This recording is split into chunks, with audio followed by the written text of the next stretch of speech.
The perpendicular bisector of the line P Q, तो P Q का perpendicular bisector बनाना है ना। और अच्छा, किसी लाइन का इंटरसेप्ट कैसे निकालते हैं ये बताया था ना, याद है? इंटरसेप्ट, कोई भी लाइन का इंटरसेप्ट, लाइन किसको बोलते हैं तो हमको पता है, 2x + 3y है ना इक्वल टू 5, इसको हम लाइन बोलते हैं, है कि नहीं काव्य? है ना, ax + by + c, इसको हम लाइन बोलते हैं, लाइन का जनरल फॉर्मेट है, ax + by + c, हम इसको लाइन बोलते हैं। ठीक है, तो कोई भी लाइन जिसका स्लोप टेढ़ा है, मतलब ऐसा है स्लोप, है ना, हॉरिजेंटल नहीं है, वो कुछ ना कुछ कट करता है ओरिजिन से लेके y एक्सिस में, इसको y इंटरसेप्ट बोलते हैं, और ओरिजिन से लेके x एक्सिस में इसको x इंटरसेप्ट बोलते हैं ना।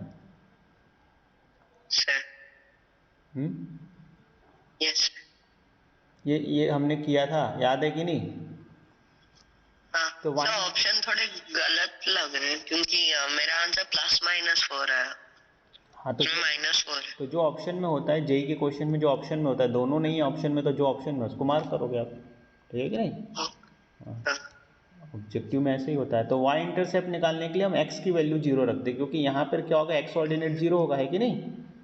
ये वाला ऑर्डिनेट पता है ना, ये हमको सभी को ये पता है कि यहाँ पर दोनों पॉजिटिव होते हैं, यहाँ पर x 0 होगा, y की वैल्यू होती है y positive, x 0 y positive, यहाँ पर x निगेटिव, है ना, y पॉजिटिव, तो ऊपर y पॉजिटिव, तो यहाँ पर x 0 होता है, पता है ना सभी को। यहाँ पर अगर x 0 बोल रहा है, इसका मतलब समझ में आ गया कि वो ये वाली लाइन पे है, y 0 बोल रहा है मतलब वो ये वाली लाइन पे है ना। तो यहाँ पर x 0 होता है, तो x को 0 रखने से जो वैल्यू आएगी वो y इंटरसेप्ट आती है हमेशा। तो किसी भी इक्वेशन में x को 0 रखने से y इंटरसेप्ट आती है, और y को 0 रखने से जो वैल्यू आती है वो x इंटरसेप्ट आती है, ठीक है ना।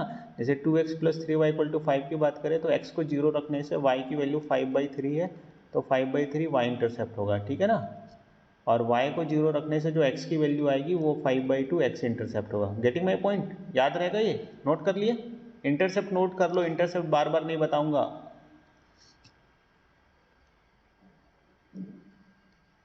इंटरसेप्ट नोट कर लो बेटा, इंटरसेप्ट मैं बार बार नहीं बताऊंगा, ठीक है ना।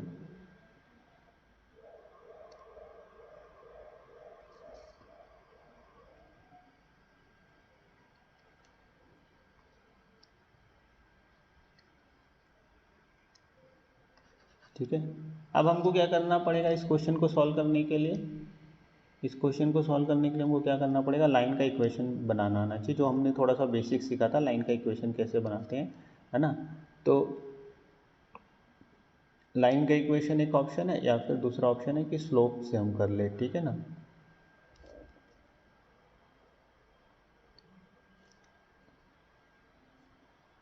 तो इसका स्लोप निकालेंगे, तो स्लोप क्या आएगा बताओ, लाइन पी क्यू का स्लोप बताओ जल्दी से, Anushree, slope of P Q बेटा। PQ का होगा y2 - y1 / x2 - x1, 4 - 3 / k - 1। अगर 4 - 3 ले रहे हो बेटा, तो 1 - k लेना पड़ेगा ना, अगर आप इसको, है ना। 1 - या तो सर म्यूट कुछ बोल, क्या बोल रहे हो बेटा? हाँ, आ रहा हो, बताना चाहते हो कुछ, आप कैसे सॉल्व किए बताओ, आप बताओ क्या क्या किया हो, सबसे पहले क्या क्या आ रहा हो, जल्दी बताओ, जल्दी बता दो।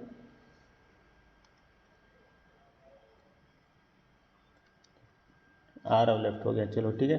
तो ये स्लोप हो गया, पी क्यू का स्लोप हो गया, तो पी क्यू का स्लोप हो गया, तो परपेंडिकुलर बाइसेक्टर का स्लोप क्या होगा, है ना। ये हमने समझा था, फिर से बता देता हूँ। जैसे जैसे स्लोप ऑफ आ रहा हो, आपने आप कैसे बनाए हो, बताना चाहते हो फटाफट। सबसे फर्स्ट स्टेप क्या किया आपने, जल्दी बताओ। सर तो फिर दो लाइन परपेंडिकुलर है, तो m1 × m2 = -1। तो ये आपने यूज करके जो परपेंडिकुलर बाइसेक्टर है उसका स्लोप निकाल लिया, है ना। Yes sir. ठीक है, फिर सर फिर m2 = 4 - वो ये 3। आ गया होगा आपका ना, मतलब k - 1 स्लोप आ गया ना।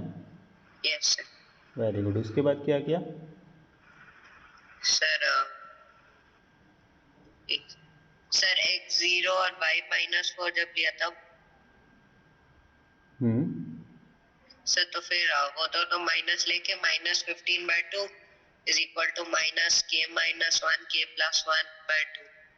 तो 15 is equal to k square minus 1. एक मिनट, ये आ गया स्लोप आ गया ना आपका। जैसे ये वाली लाइन आपकी, ये वाली लाइन आपकी परपेंडिकुलर बाइसेक्टर होगी। सपोज करो ये वाली लाइन पी क्यू है ना, तो ये वाली आपकी लाइन हो गई परपेंडिकुलर बाइसेक्टर जिसका आपने स्लोप निकाला। अब आपको बताया गया कि वाई इंटरसेप्ट -4 है, तो फिर आप क्या कर रहे हो, के की वैल्यू निकाल। सर कि मतलब x को 0 लेके और y को -4 लेके, तो वाई इंटरसेप्ट तो एक पॉइंट मिल गया है ना। ऐसे डायग्राम ऐसे बनाना था, तो ये वाली लाइन को ले लेते हैं, ये वाली पी क्यू हो गया और ये परपेंडिकुलर बाइसेक्टर हो गया। तो ये हमारा परपेंडिकुलर बाइसेक्टर है ना, वैसा दिख रहा है। तो ये -4, 0 भी सही लग रहा है ना, 0, -4 लिखना पड़ेगा, ठीक है। तो x को 0, y को -4, ये पॉइंट पता चल जाएगा। वेरी गुड आ रहा हूँ, वेरी गुड। तो 0, -4 आपने रख दिया, फिर क्या किया सर? और फिर -15/2 is equal to minus k square minus 1/2। मतलब ये कहाँ से आया माइनस? आपने मिड पॉइंट निकाला क्या? मिड पॉइंट नहीं निकाला सर? क्या ये मिड पॉइंट निकाला? परपेंडिकुलर बाइसेक्टर है तो मिड पॉइंट निकाला क्या? हाँ सर, उसके निकालने के बाद फिर स्लोप निकाल के इक्वेट कर दिया ना। हाँ। वहाँ से के की वैल्यू हो गई। वेरी गुड, चलो ठीक है ना। तो इसमें बिना इक्वेशन लाइन का बनाए हम सॉल्व कर सकते हैं, इसलिए मैं आप लोगों को क्वेश्चन दिया हूँ ये वाला, है ना। तो मैं एक बार फिर आ रहा हूँ ने बिल्कुल सही किया है। जिस बच्चे को थोड़ा बहुत बेसिक पता है उसको तुरंत समझ में आ जाएगा, जिनको बेसिक नहीं है ना, उनके लिए एक बार फिर से हम सॉल्यूशन कर लेते हैं, ठीक है। इंटरसेप्ट अच्छे से यहाँ से नोट करो, इंटरसेप्ट अच्छे से समझ में आ गया। इस क्वेश्चन के लिए इंटरसेप्ट बस पता होना चाहिए। इंटरसेप्ट समझ में आ गया? हाँ, मतलब इतना भी नहीं पता है तो भी हो जाएगा क्वेश्चन। सेकंड, आपको ये पता होना चाहिए कि अगर दो लाइन पैरेलल है तो दोनों का स्लोप इक्वल होता है ना। ये पहले भी लिखे, फिर से नोट कर लो। Parallel line has equal slope, has equal slope, है ना। तो दो लाइन पैरेलल है तो दोनों का स्लोप इक्वल होता है, उसको m1 = m2 बोलते हैं, ठीक है ना। हमने फॉर्मूला से समझा था इसको। दूसरा होता है परपेंडिकुलर लाइन, है ना। काफ़ी समझ में आ रहा है? यस है ना। अगर दो लाइन पैरेलल है तो दो, अभी लाइन पढ़ेंगे तो देखेंगे कि हम एंगल का फॉर्मूला लिखते हैं, फिर ये कंडीशन क्यों लिख रहे हैं ये भी हम देखेंगे ना। m1 × m2 -1 होता है ना। अगर दो लाइन परपेंडिकुलर है तो उनके स्लोप का प्रोडक्ट -1 होता है। या ऐसा बोल सकते हैं कि अगर m1 पता है तो m2 क्या हो जाएगा, -1/m1। बात समझ में आ गई? यस है ना। अच्छे से धीरे धीरे। तो आप आ रहे हो, अपना दूसरा क्वेश्चन कर सकते हो ना अगर आपको आता है तो, ठीक है। बाकी बच्चों को मैं समझाता हूँ। एग्जाम्पल के लिए, अगर आपको दो लाइन है पैरेलल है, एक का स्लोप 2 है तो दूसरे का भी स्लोप 2 हो जाएगा, ये समझने में कोई दिक्कत नहीं है ना। परपेंडिकुलर में सपोज करो अगर एक लाइन है, इस लाइन का स्लोप अगर 2 है तो इस लाइन का स्लोप क्या होना चाहिए, जल्दी बताओ, जल्दी तुरंत। भी इस लाइन का स्लोप अगर 2 है तो इस लाइन का स्लोप क्या होना चाहिए बेटा, जल्दी। अगर इस लाइन का स्लोप 2 है,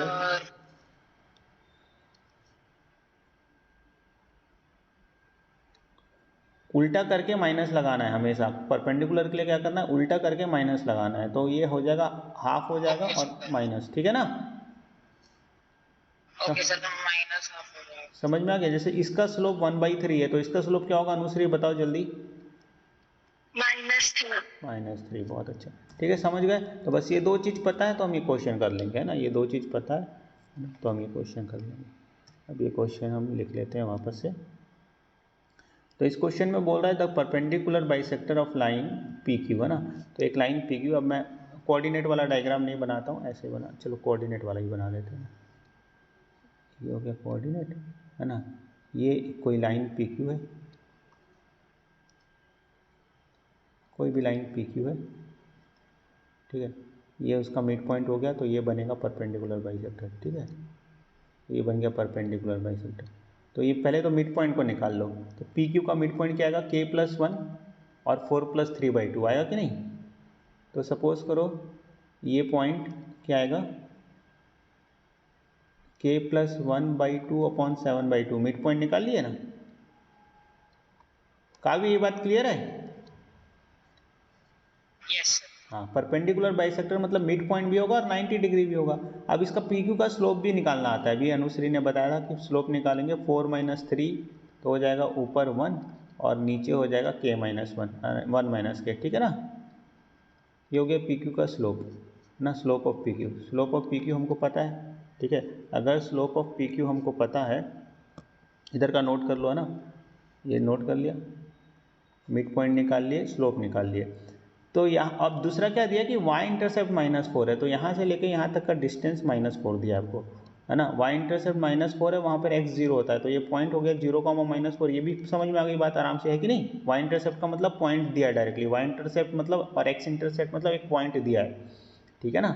y इंटरसेप्ट में x हमेशा 0 होगा, अभी रख रहे थे ना, y इंटरसेप्ट में x 0, y -4, तो पॉइंट ही मिल गया 0, -4, है ना। तो दो पॉइंट मिल गए, एक तो 0, -4 से परपेंडिकुलर जो ये वाली लाइन है ना, ये वाली जो लाइन है, इसके दो पॉइंट है 0, -4 और मिड पॉइंट, तो स्लोप निकाल लेंगे, है ना। तो स्लोप ऑफ परपेंडिकुलर बाइसेक्टर निकाल लेंगे। ये क्या हो जाएगा, y2 - y1। अगर हम 7/2 को लेंगे y2, तो 7/2 - -4, ठीक है ना, y1। तो y1 x2 - x1, तो k + 1/2 -0, ठीक है, क्लियर है। और ये किसके इक्वल होना चाहिए बेटा, ये इक्वल होना चाहिए, अच्छा पी क्यू का स्लोप हम ऐसे निकालेंगे, तो क्या करते हैं, परपेंडिकुलर लाइन का स्लोप निकालना है, तो यहाँ से परपेंडिकुलर बाइसेक्टर का जो स्लोप आएगा, ठीक है, यहाँ से परपेंडिकुलर बाइसेक्टर का जो स्लोप आएगा वो क्या आएगा, बताओ। अभी हमने निकाला ना, परपेंडिकुलर बाइसेक्टर का स्लोप हो जाएगा उल्टा, है ना, क्योंकि परपेंडिकुलर है। अगर इस लाइन का स्लोप पता है, तो इस लाइन के स्लोप का उल्टा मतलब 1 - k हो जाएगा, और माइनस लगा देंगे, है कि नहीं, ठीक है। तो k -1 आ गया स्लोप,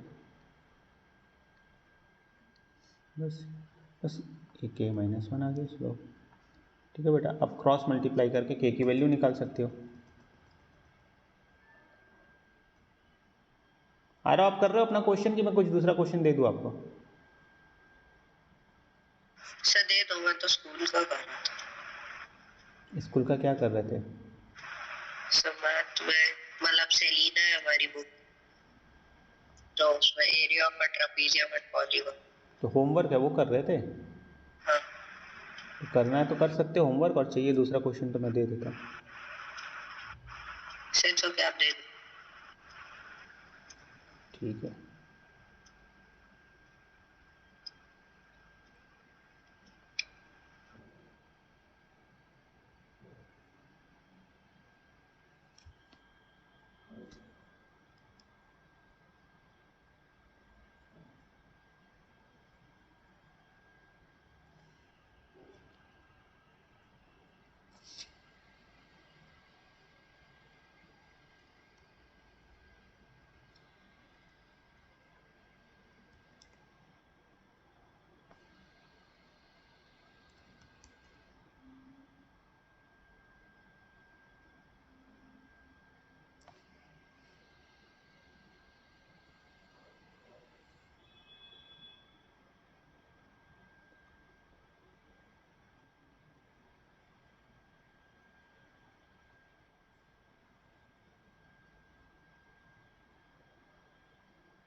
चलो ये ट्राई करके देखो बेटा आप जब तक, है।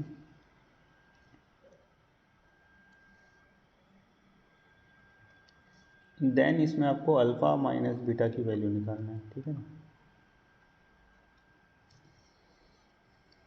चलो आप लोग के लिए सॉल्व करो, जल्दी सॉल्व फॉर के, जल्दी करो। आई होप आ गया होगा के की वैल्यू।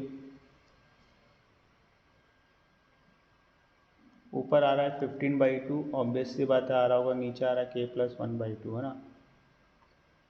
अच्छा k + 1/2 को क्रॉस मल्टीप्लाई से इधर ले जाओ, ले गया, ऐसा किया, तो 15/2 = k² - 1/2 आ गया होगा, तो ये तो आ गया ना, k² = 16 आ गया, +- 4, जो 4 भी हो सकता है -4 भी हो सकता है, जो ऑप्शन में वो आंसर हो जाएगा, ठीक है।